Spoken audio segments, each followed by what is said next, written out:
Dennis, do you want to do the honor of introduction or shall I kick it off?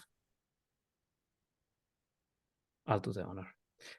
Everyone, thank you everyone for a very long session on Summit. I've been talking about data and data-driven approach. So we have a fantastic panel that probably span and cover every possible aspect that you want of a organization, from application security to cloud security to vulnerability management to data-driven approach to data science and CISO. So we have the best representative in here to discuss around the table on how to best approach vulnerability management from application security, cloud security, infrastructure, and traditional vulnerability management across the board, and a data-driven approach on this.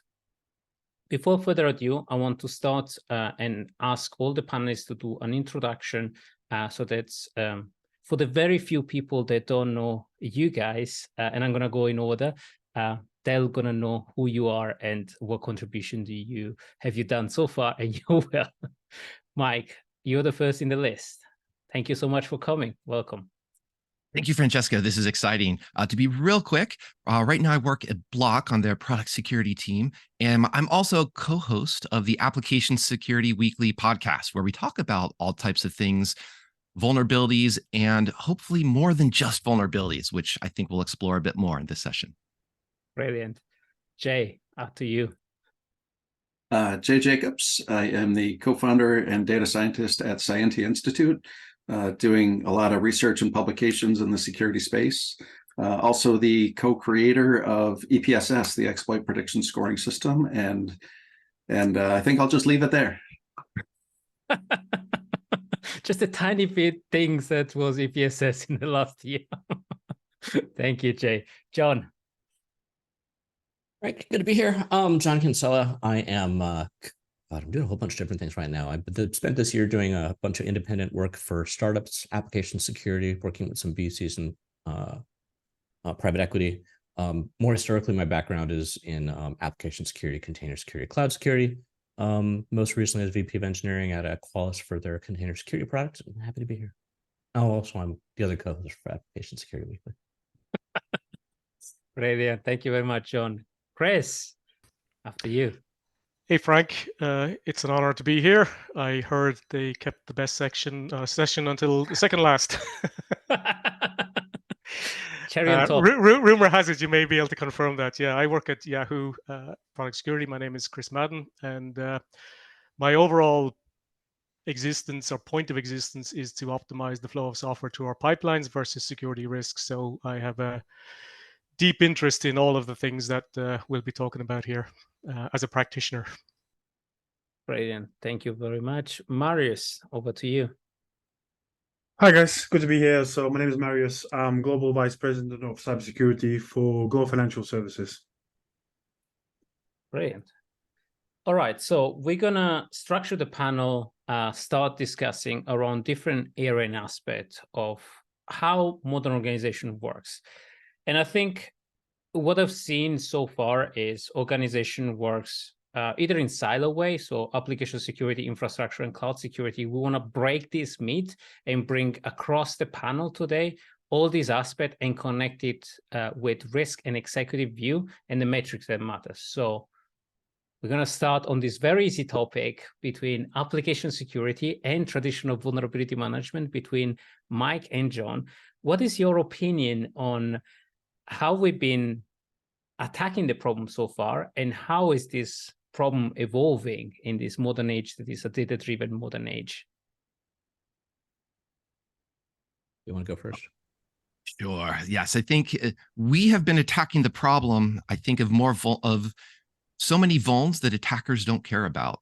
And maybe I'll kick it off like that, because we have so many SAST, DAST, IAST, SCA. We have so many ways to find vulnerabilities. It's wonderful. We've got great observability, but then we turn that around and say, cool, Appsec thinks we should fix all the vulns, or because it's kind of one of those easy metrics to track. And I think one of the things I'd like to especially talk with John about is there's all sorts of vulns that are corrupt, clickjacking, CSRF, RDOS, lots of low impact or no impact XSS. I think some things that I'm kind of hinting at that some other panelists are going to pick up later on. But all of this comes at an opportunity cost as well. There's so many more interesting things that could be done. And I'll tease John a little bit. I love to talk about refactoring and rewriting code, but instead of just refactoring code, we could also actually be working on features or focusing on the features in the software we're building rather than all the dependencies that we're using. There's the concept of, so I'll try to address this with like the engineering management hat on. And if you think about application security, a lot of our, just think about applications, start there first. Frequently, when we think about features, we're thinking about what are we designing and developing for our customers, whether that's an internal customer or a public customer, you know, they're paying in one way or another, or we wouldn't be here. But there's also the features we can be creating from a security point of view. And those could be something simple like how to make sure this application is easier to check if it's secure, or you know, is it being attacked, or things like that. So I think what we've seen, Francesco, is going from that point where we're just purely whack-a-mole, when there was back in the day, there was just enough moles in a room that we could count them and play whack-a-mole. And I think a large portion of what we're going to be talking about here is, as that number has grown to this crazy scale, we ain't got enough hammers, we ain't got enough people. It's not going to work, right? So we can't have a top 10 list for everything. So how do we actually focus on what we want to do here and narrow that down? So I think that's what modern AppSec is about. Yeah, no, I do agree. I do agree with your point. There seems to be, though, still the affection to top 10 lists. We had the top 10 LLM vulnerability. OWASP top 10 has always been top. We had the top vulnerability exploited, or the top methodology of vulnerability exploited, and when it really matters. What are a little bit from an AppSec perspective, the metrics in the old age? I think Mike touched it a little bit on before, and in the modern age that matters. And I think I want to then after later on ask the same question to Chris, because I know he has a very good opinion on it, so it's going to make a very good discussion point. Mike and John, over to you. The way I think about this, and I'm not going to look at a pure metric to start. I'm just going to look at the concept of where we're around, which is it starts thinking about asset inventory, which, you know, we're 20, 30 years into security, maybe 50, pick a number, but we still don't know what the hell we're securing in many cases. And where I want to do is pivot that to an application security point of view. What I like, some of the more modern tools, which I like out there that you could call them scanners, are not giving me that list of every asset and every vulnerability on it. It's what can an attacker see and what can they actually compromise or actually have some sort of effect on. That gives me more, where I'm going this is I want a list, which is, I want a metric, which is something I can execute on, something that's manageable, something that I can make an actual difference, not just in that number going down, but in the product, in the security of my product. So that's the way I think about it in general. I think is what our listeners are going to see here as we talk through this, is there's no one metric which is going to be perfect for everybody, depending on, you know, where your application is, what type of eng team you have, or how your company is set up. There's going to be different metrics that will have a better representation of the state of security of your application. So I think Mike probably going to look at this from a slightly different point of view, but that's sort of, I like to think of it just, I'll leave the actual numbers and things out and let's look at the high level and then start focusing down in, okay, what does that mean for me? Yeah, and I want to piggyback on that by extending that aspect of what are we trying to communicate and how are we communicating with metrics, et cetera. And probably the only thing that bugs me a little bit more than top 10 lists is metrics that use pie charts. So hopefully there's no pie charts in the rest of this panel. But the reason I picked that up is if we look at, I'm going to just pick on the top 10 API, for example. It has broken authorization in so many, it has 3 or 4 items are just broken authorization, and there's a nuanced taxonomy, but how much of this is actionable? And I think that's what I wanted to hit is the top 10 list giving the developer something actionable, or are we just talking about the taxonomy of this is a type 1 cross-site scripting, this is a type 2, this is the type of cross-site scripting that is blue?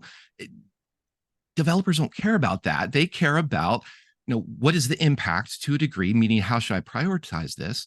But should I be using a same site cookie? You know, should I be using, you know, is this actually input validation, or is it really an aspect of access control or an RBAC application or we should be using encryption in a different application layer encryption. And I'm rattling a couple of these off randomly to highlight basically developer activities that don't really get called out in those top 10 lists. They get called out.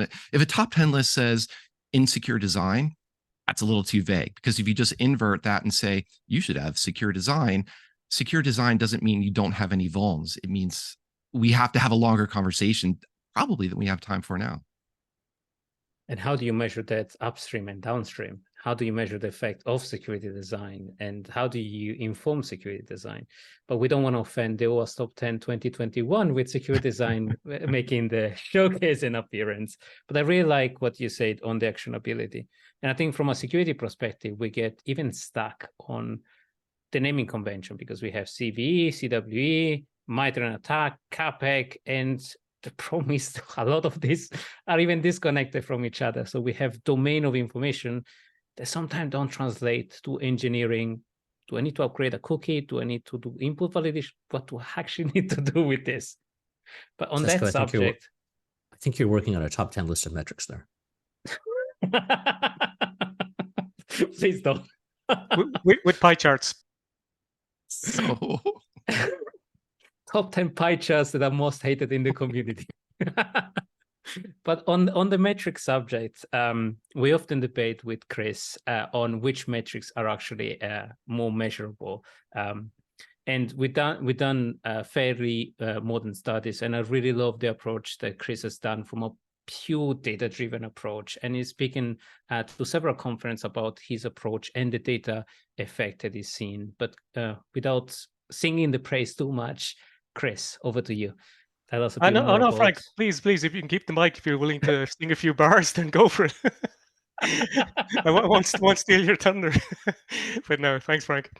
Yeah, so let's maybe for context, I'll start by describing where we came from, and these points will probably resonate with a lot of folks in development environment. So what we had when we started, we had a mature new vulnerability management capability run by my rock star colleague Lisa for many, many years, and it basically triages new vulnerabilities and makes decisions about them, when they should be fixed by priority. And we use it as a first pass triage, a bit like in a kind of medical context. There's always a first pass triage done before you get into the more details and a second pass. And it's a first pass triage for CVEs, and the things like the asset impact, the reachability, the remediation, all of that comes in as a second pass.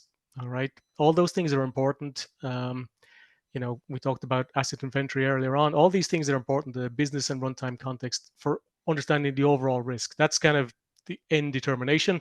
But when you're playing, when you don't have enough hammers to do the whack-a-mole, you want to do a first pass triage to decide, well, okay, which ones do we go after? So the first pass automated triage was we weren't using CVSS scores, even though most of the tools in our DevSecOps pipeline report them. We don't use them. We use the CVSS base score parameters and other input data. This flow was based on a flow chart, and one of the things was that exploitation was a key decision node in the flow chart, and that's what SysACEV recommends. But many practitioners don't use the whole exploitability aspect when they're prioritizing. And the output numbers are this basically were an SLA. It wasn't a high severity. It's a do I need to fix it now or later or whatever? So that was kind of what we had. In addition, then, Frank, you would have mentioned about silos. And, we had a mature DevSecOps pipeline with several tools across the stages. But we wanted to bring the tools and the teams and the data together to inform risk. And that's an important aspect as well. Risk doesn't exist in isolation. And there's different tools and teams involved in detecting and remediating risk across the pipeline. So we wanted to bring all that together. And in trying to come up with a solution, we looked around and about what was out there, and we see, newer things like SysACEV. Ooh, what's that? How can we use it? EPSS that Jay will talk about, and various other data sources. And we wanted to know, okay, we have internal data. We have about exploitability, we have our tool data, and then we have extra. How do we combine all that into something that gives us that first pass triage risk so we can whack the right moles? And some of the things we wanted out of that. So we want to combine all these available data sources to inform risk beyond the CVSS score. And as part of a B-Sides presentation earlier in the year, I presented this risk taxonomy, trying to put all these elements together to give a user guide or orientation to what they do and how to use them. We wanted to share the data and the risk-based prioritization across the tools and the teams within our company. So we standardize on that. We wanted to understand and validate whatever solution we come up with. And this is important. Any tool I use, whether it's for risk prioritization or for scanning source code, I will always benchmark it and make sure I understand and validate it. As a product security engineer, it's on me to ensure that I'm asking developers to fix the right things. I talked about my point of existence is to optimize the flow of software versus security risk. So it's on me to understand these tools. So we needed something that was understandable, not just by the techies, but by the executives. If something is ranked whatever, 0 or high, what does that look like? It needs to be immediately understandable to both the techies and non-techies. So then, given all of that, where we were coming from and what we had and what we wanted, we landed on SSVC. And the key part about SSVC, it's decision trees.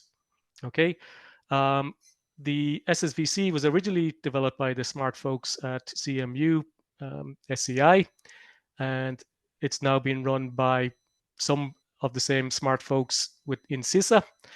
And it's a way to, given different input data sources around about exploitation and automatability and technical impact, to rank vulnerabilities and in our case, CVE. So pretty much what we had all of the goodness of the SSVC decision trees, but it wasn't a decision tree, it was a flowchart.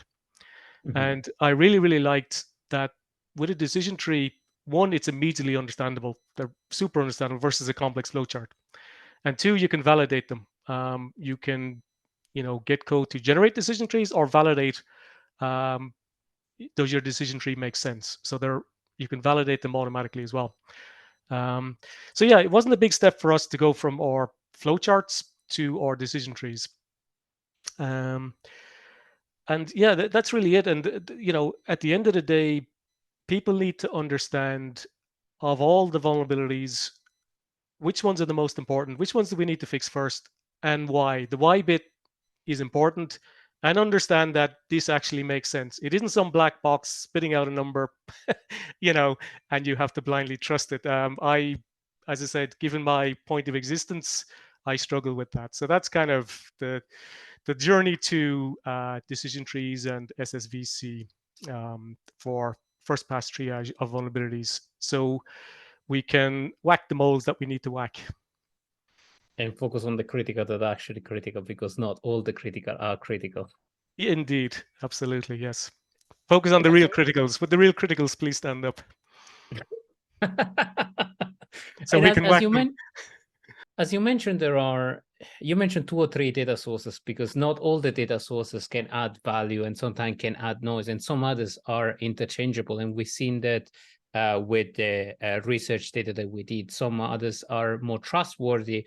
If you scrape GitHub, you might find 9,998 potential POC, but of that number, just 400 are actually have high exploitation and verified exploit. And I really like your approach on SSVC, that is getting a little bit more granular and taking the various data sources to actually go in that decision tree and making it as a framework base so that you can insert some of these data sources that you consider trustworthy. Yeah, and it turns out, if you look at the data sources that are the best indicators for exploitation, and if you kind of rank them like that, if you start off with, say, internal data, if there's something shows up in your bug bounty or incident response, the numbers there are, let's say, in order of magnitude is in 1. It could be 1 to 10 in terms of vulnerabilities. Then you have things like SysAkev, actively exploited, but not in your organization, but in the wild population, 1,000. Then you get into like EPSS and certain thresholds, the numbers become slightly bigger depending on your threshold, but it doesn't suddenly jump to 200,000. It's a more manageable figure.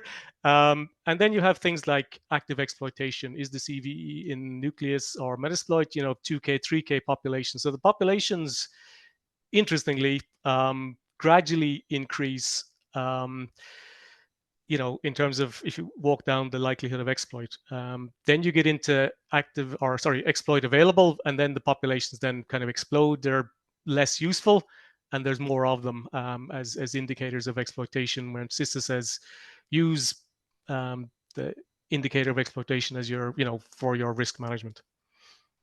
Brilliant. And those are all, I like the fact that you end up going to a matrix that is both understandable as priority 1, 2, and 3, as a single number that can be made a decision on, and it drives away from pure SLA. That is, I think, an approach that I like originally, but it very quickly showed the weakness in terms of approach because it's flat and it doesn't have all that contextual aspect that you mentioned. But on that subject, I wanted to involve a little bit more Marius, and what is his opinion about the metrics from his perspective that really matters when talking about vulnerability, risk, and all these aspects. What's your thoughts? I think, it obviously depends where your vulnerability program sits, but, the first and I guess the foremost and most important metrics that you start with, as John mentioned. So obviously asset register, asset criticality. So obviously that allows you to determine and gauge risk, because obviously, crown jewels obviously will have a different risk than someone's, than receptionist laptop somewhere where it's, does not have access to critical data. So that's an important start. Then we go into software list as well. So, who owns particular parts of the software, what kind of enterprise software do we use?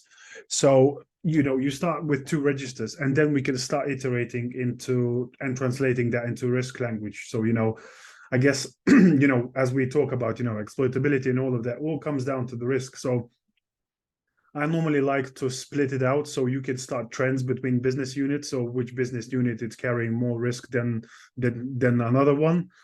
And I think, metrics is important. But as we are changing and we are rapidly moving at this speed and agility nowadays, we can't keep whacking a mole. So I normally now change a bit the perspective and how we do things. So obviously it starts with a top-down approach and support of the vulnerability management program to give you authority to actually change culture within organization, because normally the thing is culture is not something that you can implement overnight. Anyone who started doing DevSecOps know it takes 12 to 18 months to get it anywhere near where you want it to be. But what I like is, and what I talked about, business units and trends between the risk, I like to see trends in those risks, because to me, if one of the business units are trending up, yes, we can do whack-a-mole and based on risk prioritization and solve vulnerabilities. But obviously, if there is a trending up vulnerabilities, something is broken. So we go to root cause and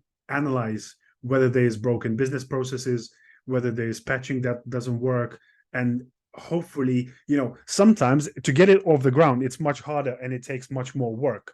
But I feel that over the long term yields much more benefits if we can, fix the broken processes. How do developers code, and how can we improve their coding practices instead of, just fixing vulnerabilities and creating tickets for them to fix them? I do agree, and I like that approach on historical trends and also seeing the thing that matters for 2 reasons, because you can give business unit the ability to operate at a specific risk level versus another risk level. So sometimes risk-reward opportunity, you might want to release a bunch of features because you might go out of business tomorrow if you don't release those things. And hence vulnerability and even the critical risk are actually not the most critical things on your table. And being able to adjust your approach on a risk-based perspective is really powerful. So I really like that approach. And I think it's very important to understand the business context, because your business context will, dictate how you solve risk. Because if you look at, for example, any young company who trying to grab a large market share, they might have a much larger risk appetite, because obviously they need to grow and operationalize their product and grab as much of the market share. When you reach a certain level of maturity, you'll bring the risk appetite down. I do agree. And in terms of patterns and trending, have you find any behavior also understanding and making the business unit compete as a driver to actually drive down risk or drive down vulnerability? Is there a psychological aspect in making team or business unit compete with each other? Yeah, and that's the thing. It depends how, I guess there's a couple of angles you can do. You can gamify a lot of it and create a sort of healthy competition, but it's a very fine line between competition and obviously becoming a toxic. But I guess the important part of it is create an understanding, create a relatable training and structure of understanding why we need, why there's specific risks that we have, why do we need to solve these specific risks, and what's the impact. And I feel that's where normally is the disconnect between, especially if we talk with development teams, sometimes we just tell them, go and fix this vulnerability. But unless they are given a context and understanding of why do they need to fix that vulnerability, the chances are it creates a learning curve where you might not see that vulnerability in the future, instead of, just whacking a ticket and say, please solve it. Most of the time, it's not just one vulnerability, but it's the Well, 2,000, exactly. 20,000 vulnerabilities. It's like, can you please fix this list? Yeah. And randomly choose. Yeah, but on that subject, sorry. No, I just wanted to add, and on that thing, I think as well, normally when you go into and expand into various departments, you get a pushback saying, oh, security is not a problem. But it's about how I always try now to relate security with quality. So security is part of the quality properties. So if you want to build a quality code, security has to be built in. Because when I always say to people, when you left the house this morning, did someone lock the door for you? No, you did it yourself. So security is part of your responsibilities in your area. I like that analogy. I want to jump into there real quick, because I think going back to what I was talking about originally, you're asking what is application security? I think what Marius just saying sort of hits it. One of the things we've seen over the last few years is application security it used to be a part of the security team, right? Like those dudes in the back who sort of knew what coding was, but they're security people. And we're now seeing that development teams are pushing the budget for application security. So there are a lot of development teams out there are actually embracing that they need to do this Appsec thing, but at the same time, as they embrace it, they want to do it in a way which makes sense to them. So I think that's as we're picking these metrics for what they are, that might be something to also keep in mind. It's like, who's consuming that metric? Is it Marius? Is his his directors, or is it like a manager, or like is it the dude who's actually doing the code? Yeah. I like that. And I think it's changing, and it depends on the maturity curve of the organization and also the ownership. And back on the first point, I think we have organizations that consider Appsec separately from CloudSec and infrastructure security.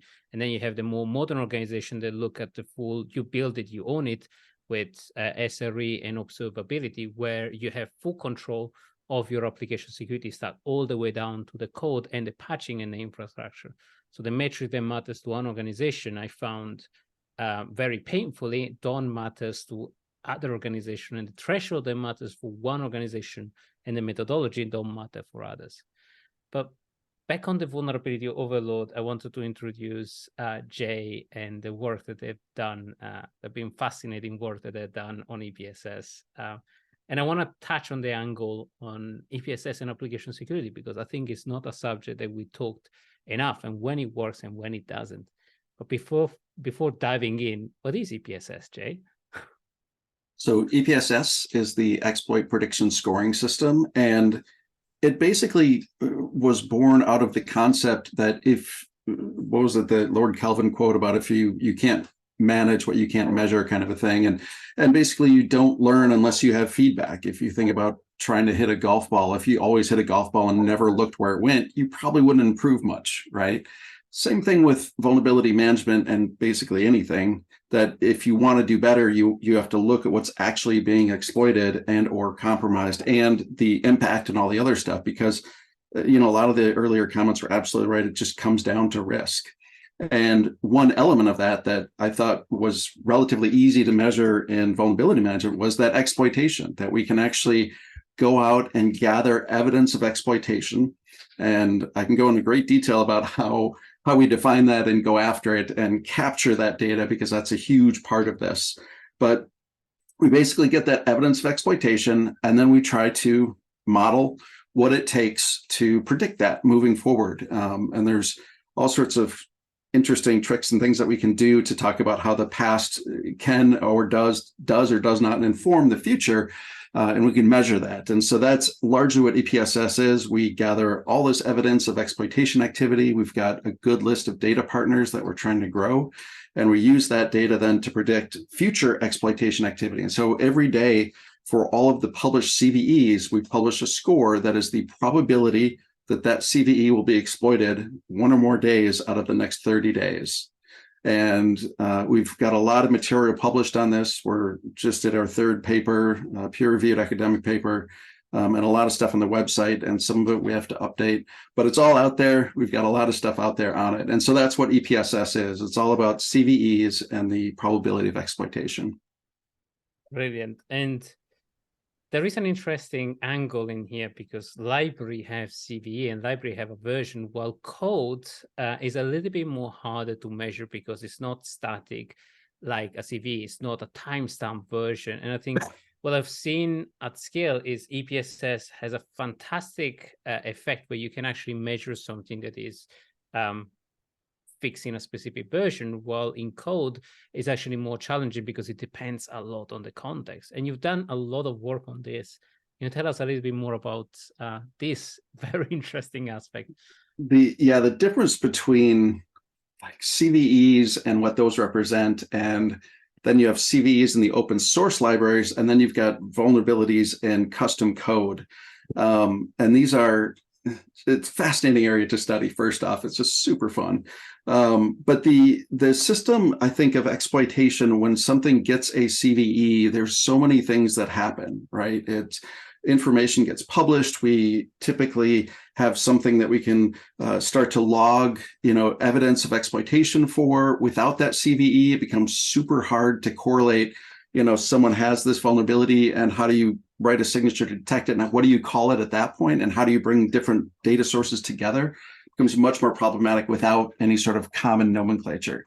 And then also, but when these things get published into a CVE, I think that maybe the attackers become more aware, that they start to realize, hey, this is out there. And when you have a custom piece of software that may not be widely distributed, and it's only in your one location, that may not have the same exploitation landscape. But when you start talking about open source code, where it is widely distributed, and it does become more like an infrastructure type of thing, like a firewall or a router or something, or desktop, it starts to become more like that CVE publication, public distribution thing. And so there's a lot of nuances here, but it's definitely a fascinating area to study. No, I do agree, and I see that. One thing that I'm curious about, though, the more we're going to rely on EPSS, would an attacker start looking at the non-EPSS data, so the low exploitability score, to actually sidetrack if everybody's using EPSS or everybody's using a score to use the negative score. So when things get implemented at scale, then we have a big spot and sore spot. Yeah. So to answer your first question about, are the attackers going to shift and start using EPSS for it? And I hope so. I mean, like, anything we can do that forces the attackers to shift has got to be a good thing. But also, I mean, that sort of goes to like why we need to update this stuff. This isn't like we aren't going to build a model and be like, hey, we're done, we got it, it'll be good for the next 20 years. It won't be, like we're trying to retrain these every 6 to 12 months. And during those months, we're measuring how is it still performing? How are we looking at, 30 days ago, we said these probabilities, how did it perform according to the data we've collected?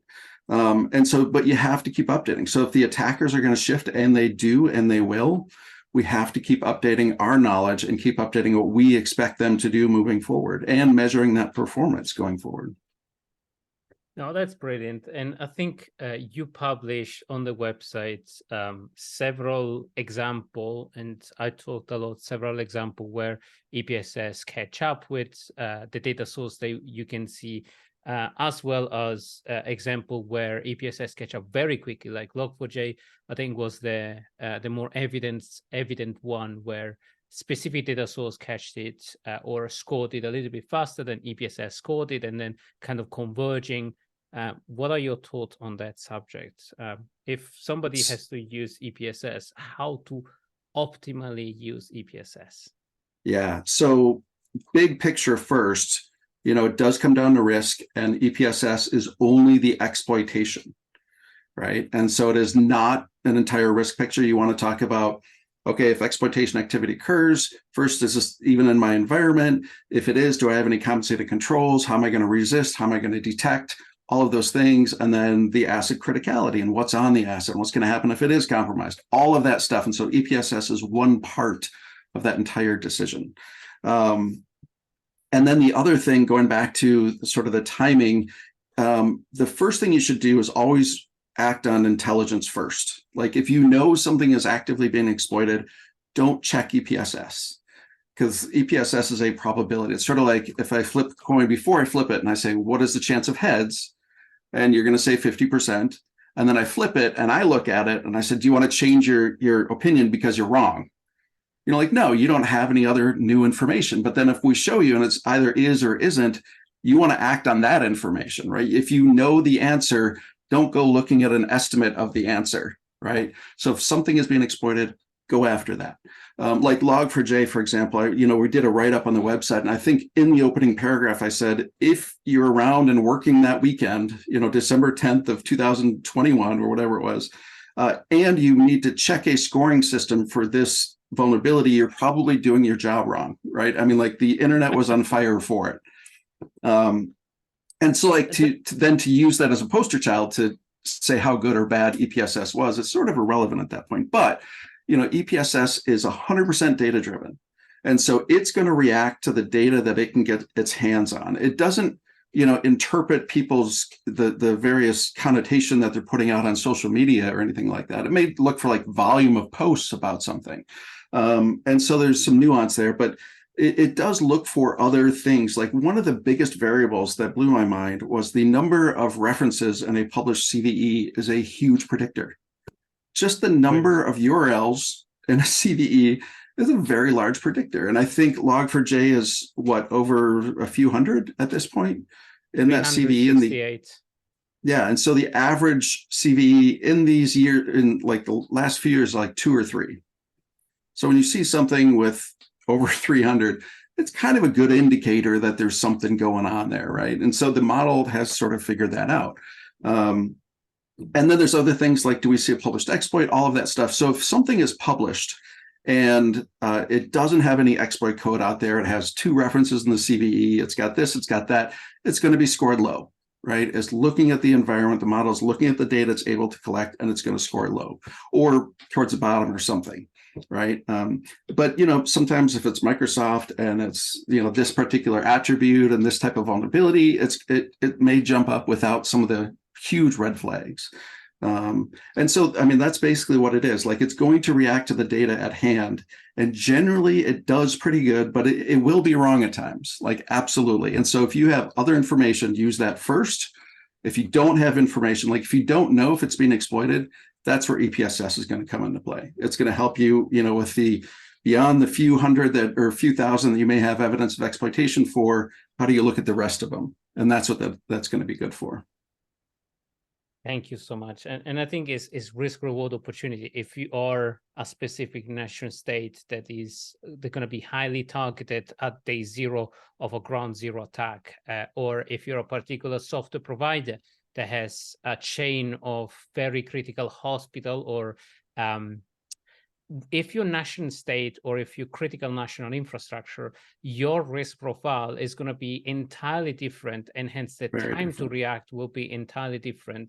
While 98% of other folks out there, they just need to be a little bit better than their neighbor. And that's where EPSS, I love EPSS because of that.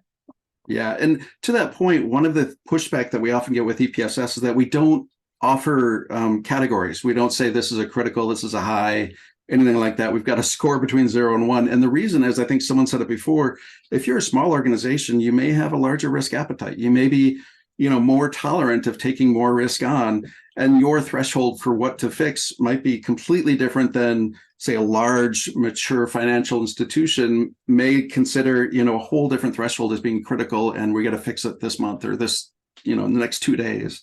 And those thresholds are going to vary. So for us from a central organization to say these are critical and these are high, I think that's a terrible thing to do as a central organization, but yeah. And I praise your effort on resisting on a top 10 score. Yeah.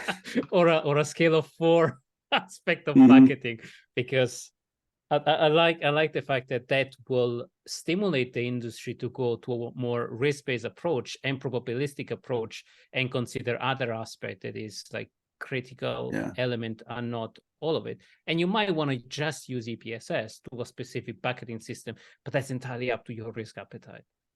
Yeah, If I and can one add of real our quick, go ahead. I was going to say, if I could add real quick, I want to expand on one of the things that Jay, you had mentioned, mentioning log4j, or just like these are probabilities. In the spirit of what can Appsec do, Appsec can also help with the idea of run a tabletop exercise before the next 0 day or the scary log4j or whatever. Take a vuln, say, what if the EPSS score is the magic 100%? Let's just roll that. Mm-hmm. And that type of tabletop exercise can help you say, well, do we have an asset inventory? Even mature organizations probably don't have one, but it can start to help you and say, well, we have a pretty good one in the cloud because AWS knows how to bill us for our resources, so we can find those resources. But maybe we have these other gaps, as well as it's going to get that sense of, can we fix this fast? Meaning, is our CI/CD pipeline, do we have tests that don't have like a break glass capability to them? So we actually have to wait 6 hours to push through a release. And all these can be done in the much lower stress environments when you're not over that weekend of dealing with log4j. So that's one of those things that Appsec, I think, can help with and spend time on this more strategic, more helpful to the organization than just go fix this. Yeah, and think about the scramble just in log4j about finding where it is. Exactly to your point, like the asset inventory and all that. So sorry, Chris, go ahead. No worries. Yeah, I was going to plus one on what Mike said, is in the asset inventory is important, and the software inventory as well is, what software, what libraries have you got? The other interesting thing that where Appsec can help, but nobody uses, is understanding root causes for things, is in gathering all your data, doing the data analysis, coming up with the root causes. Is your software 10 years old, whatever open source dependencies, or whatever the thing is, coming up with the root causes for all your software and data in your Appsec pipeline is a fairly simple thing to do with the exploratory data analysis tools, but nobody does it. And it can be done, at your leisure before the next 0 day critical thing drops. Maybe I'm gonna be facetious here. I'm gonna be controversial. Shall we stop calling it threat modeling exercise and call it business continuity exercise? Because that's what log4j was. We were on the brink of being afraid to be crippled, or the zealous vulnerability, and depending who you are, which side of that data breach you were, is still business continuity. As long as we call it security or Appsec thing, it's going to be relegated in the realm of, that's a security thing. As soon as we call it, well, let's do one business assessment of like, do we have the asset information? If we lose this asset, what is the business impact of that? Do we know that our third supplier or our software supplier is going to be compromised with this? What is the impact from a business perspective on our critical survivability? I found that calling it with different name can bring maybe different people on the table. Yeah, and sorry, I'm just gonna add, Francesco. I think it's the way I think the whole industry is trending as well, because we've been talking in the latest San CISO networking event as well.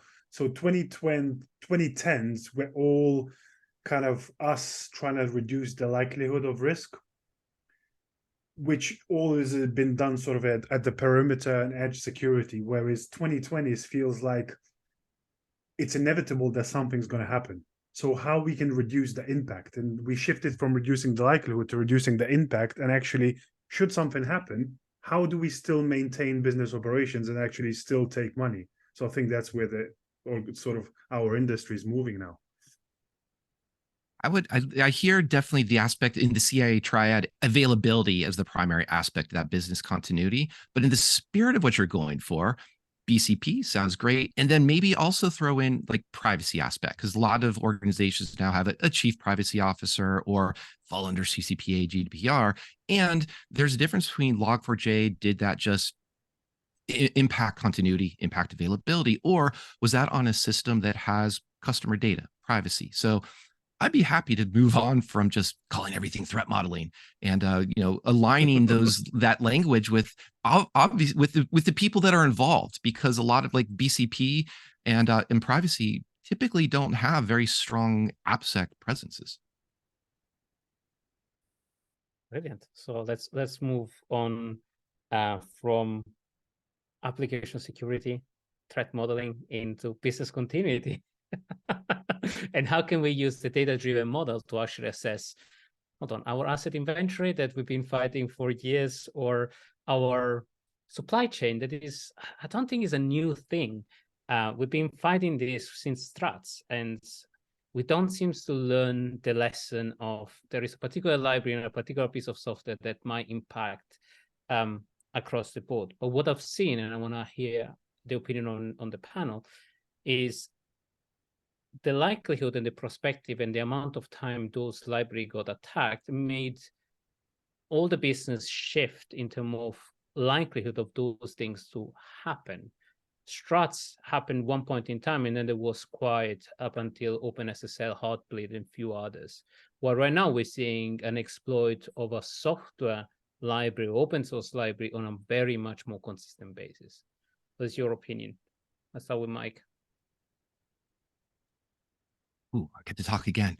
I think Struts is interesting. I think there was an article, somebody wrote a blog post this summer about Equifax, pointing out that Equifax, for the most part, fixed their Struts, what they knew of, within 48 hours. What they got caught out on was their asset inventory didn't cover this legacy system. And so, and I think if I remember correctly, the legacy system wasn't even exploited until roughly 30 days after the exploit, the vulnerability had been announced. So I guess I want to pull this back. My answer will come back around to asset inventory, which John started us off with, and the time to response, and the metrics around time, meaning perhaps time that you can identify, are you exposed to this? The time it takes to fix, but it would hesitate to gamify that. But also, and maybe a little bit of EPSS would help out this, but the time you're taking away from your developers, meaning you're telling them about all these low risk vulnerabilities, or you're just telling them fix this, fix this, fix this, in the sense of so many alerts that's just a distraction. So I guess I'll throw in my time as my dimension, being a Doctor Who fan. Brilliant. Chris, what's your opinion on it? Yeah, so long time ago, I won't say which company I was working in, I was aware of the risk associated with software and open source software. And just because we're talking about open source software, that just to highlight, that doesn't mean all the vulnerabilities in open source. It just means that 80% of the software in our apps is open source, and we're talking about that here. There's all the vulnerabilities in the software we write, which is separate, right? So just to clarify that. But yeah, so a long time ago, within a company, I had put together this software supply chain risk management value stream, which was an adjunct to our software assurance for the software we write, and trying to explain, look, across our build pipeline, the open source software that we intake, it's a risk, and here's why, and software supply chain and all that. And it was like, what's all that about? And then SolarWinds came along.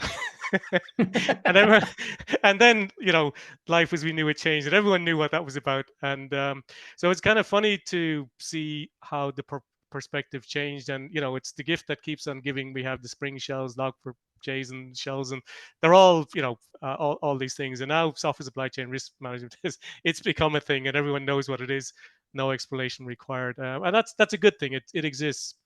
We're now, interestingly, I think, at the stage where there's a lot of standards popping up around it, and there's many. I've in a sort of separate recent effort I was involved in with a professor.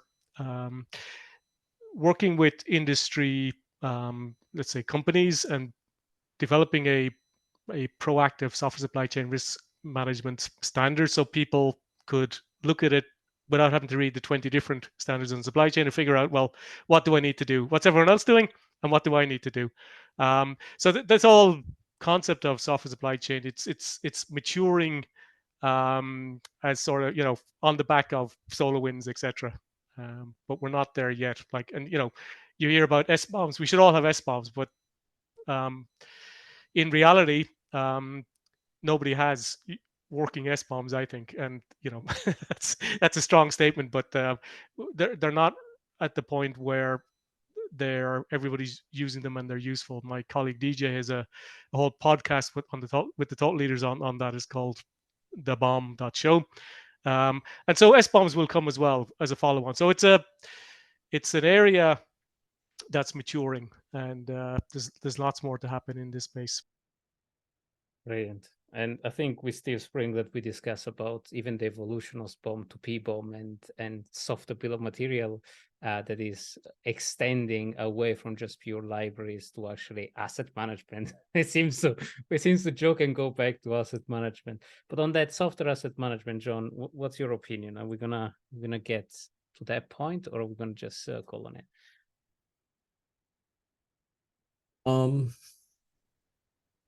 I think software asset management, we should have a chance. And the reason I'm going down this path is more and more of what we're doing is automated.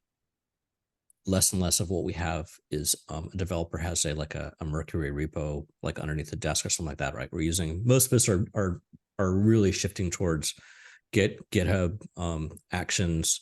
I don't know, pick the Amazon or the Azure version of it, but some sort of centralized code base.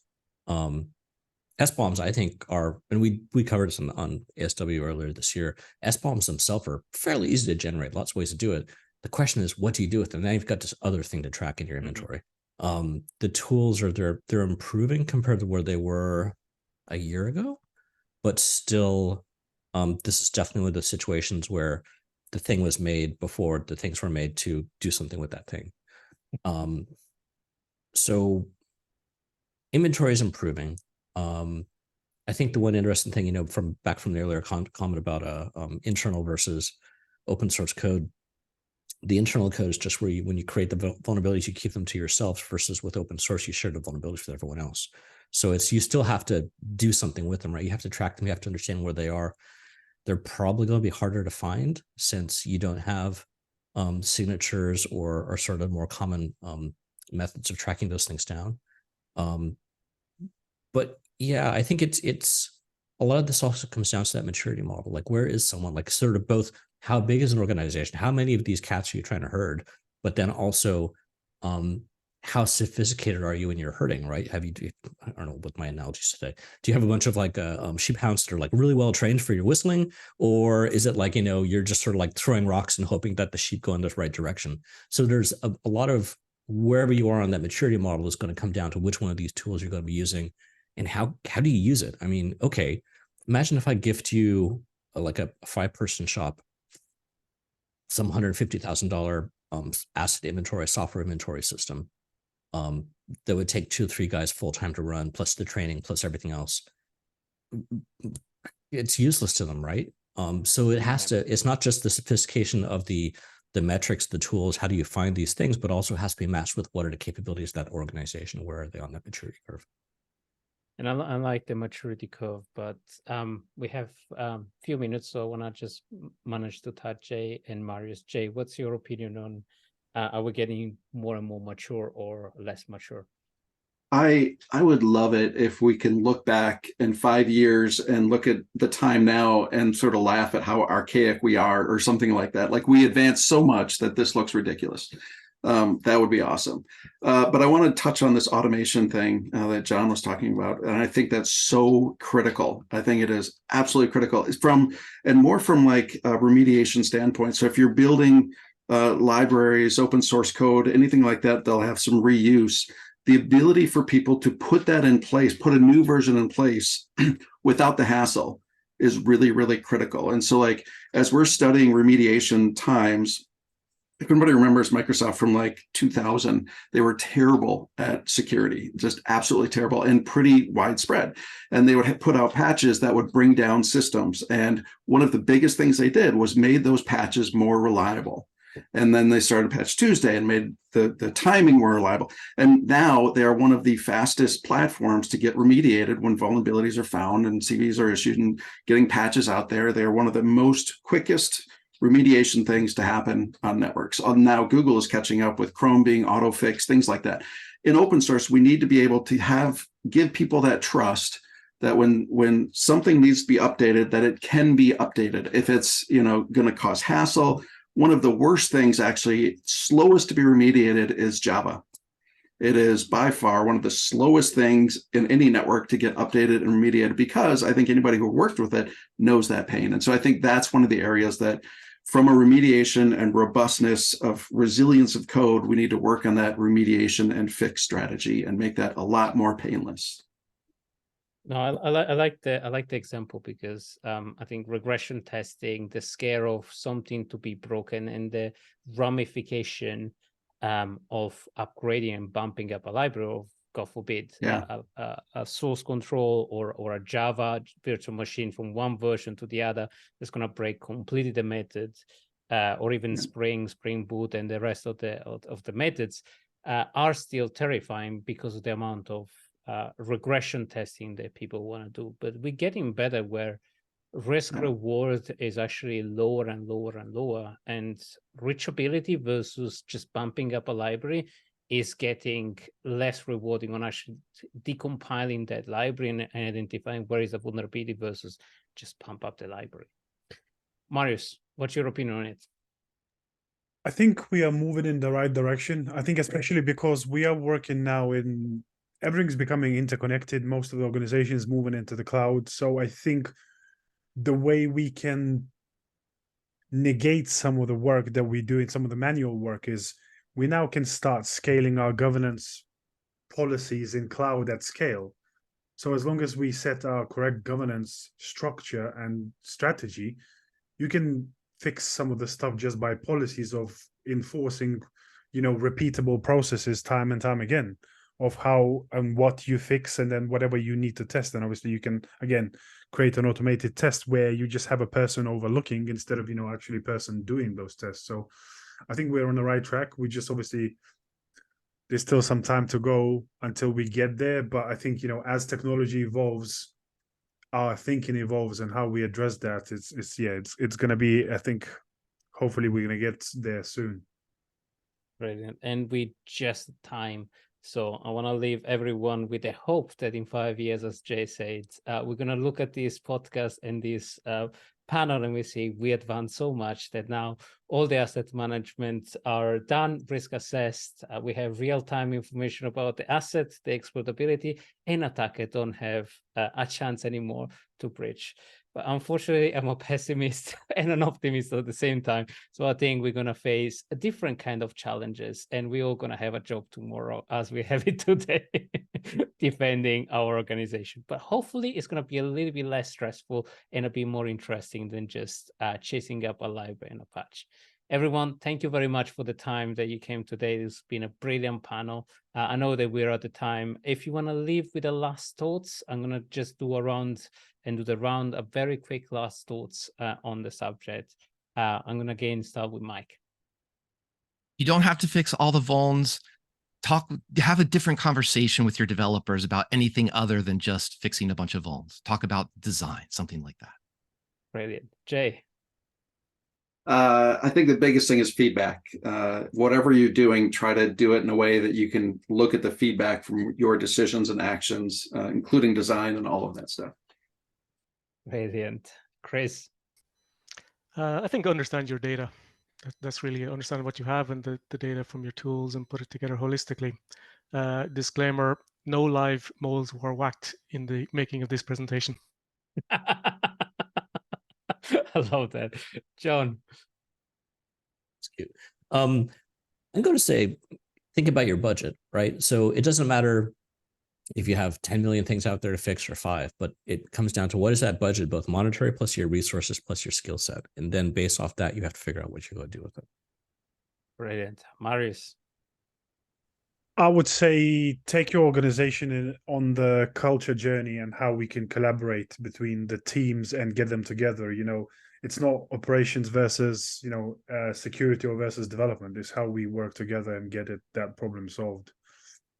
Fantastic. And I'm going to leave everyone with the last thought, that is, let's stop calling it vulnerability management, application security, and let's call it business continuity and survivability. Everyone, thank you so much. It was a beautiful panel, and stay safe out there. See ya. Thank you. Thanks, Frank. Bye-bye. Thank you.